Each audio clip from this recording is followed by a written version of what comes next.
Welcome to your Monday Moment. Today we're going to talk about leading in a VUCA world. What's a VUCA world, you might ask? Volatile, uncertain, chaotic, and ambiguous. And if that doesn't describe the world in March 2020, don't know what else does.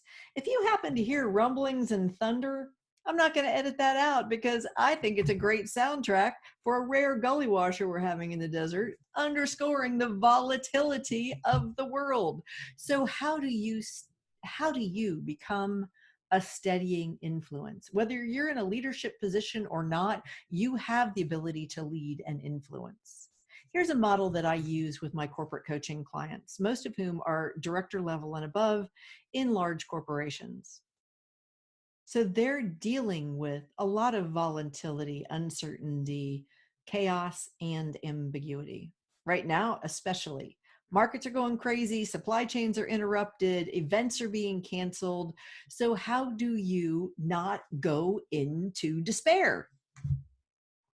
So here's the model. I control, I influence, influences me, and everything else.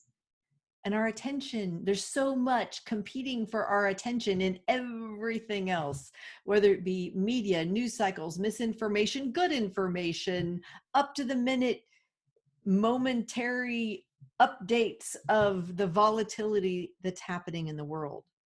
And when all of your energy is consumed by that, here's the risk for you and all of those around you: chaos, panic, helplessness, and despair. So how do you shift your focus to what you can control? What can you control?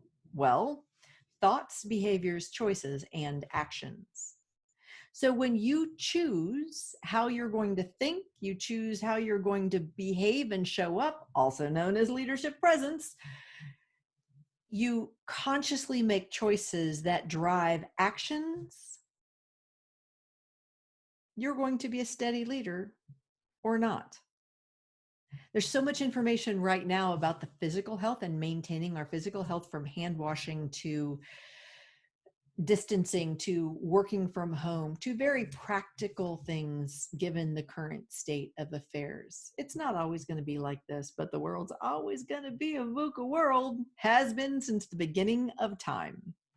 I'm going to put a link to an article by Marsha Reynolds on 10 tools for dealing with mass fear, because it can take you under if you're not careful. So move your focus to the center, maybe to the yellow ring, which is what can you influence? Where do you directly have input? Where can you directly affect others' lives? Where can you bring people with you? And where can you bring people to a calmer place? There was one point in time that I was in the middle of a merger acquisition, and anyone who has been in a part of a merger acquisition, especially one that gets delayed uncertainly, like uncertain times. So I was one of the key leads on this merger acquisition. We were being sold.